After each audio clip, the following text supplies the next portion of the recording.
हामीसँग एउटा क्वेसन छ 2 waves are represented by y1 is equal to a sin omega t plus pi by 6 and y2 is equal to a cos omega t.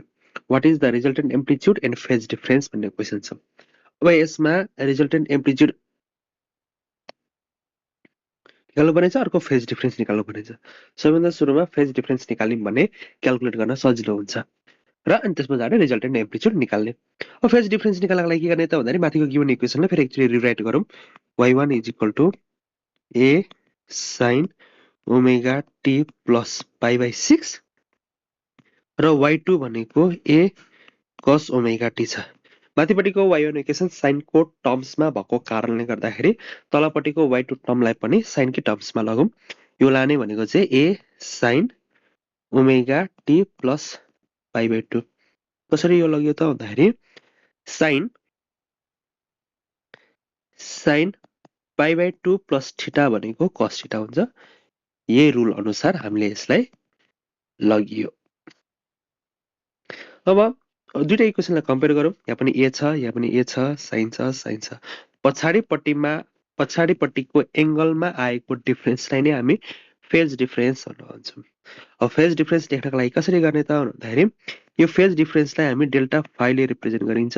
यो भनेको modulus of phi1 minus phi2 लाई हामी phase difference भन्छौँ। phi1 भनेको हामीसँग माथि भएको इक्वेसनमा यो एंगल हो। phi1 भनेको एंगल हो। पछाडिपट्टिको साइनको पछाडिपट्टिको एंगललाई हामी फेज भन्छौँ। यो भनेको phi1 छ, यसका लागि के छ त भन्दा यसका लागि omega T plus pi by 2 छ। दुईटालाई लेखिदिउँ। Omega T plus pi by 6 minus pi by 2 हुन्छ। ओमेगा टी काट्यो र यति बीचको डिफरेन्स गर्दाखेरि एन्सर आउँछ पाई बाई 3 आउँछ। भने पछाडि यसका लागि फेज डिफरेन्स भनेको पाई बाई 3 रहेछ। अब यो त भयो फेज डिफरेन्स। अब रिजल्टेन्ट एम्प्लिट्युडका लागि फर्मुला भनेको यसलाई क्यापिटल ए ले रिप्रेजेन्ट गरौँ। यो a1 फर्स्ट वेभको एम्प्लिट्युडको स्क्वायर प्लस सेकेन्ड वेभको एम्प्लिट्युडको square plus 2a1 a2 cos delta phi. यसले मलाई रिजल्टेन्ट एम्प्लिट्युड दिन्छ। यसका लागि a1 भनेको माथिपट्टिको फर्स्ट वेभको लागि एम्प्लिट्युड a छ, a को स्क्वायर, सेकेन्ड वेभका लागि एम्प्लिट्युड छ a2 छ, a2 को a छ, त्यही भएर a लेखे plus 2a cos pi by 3।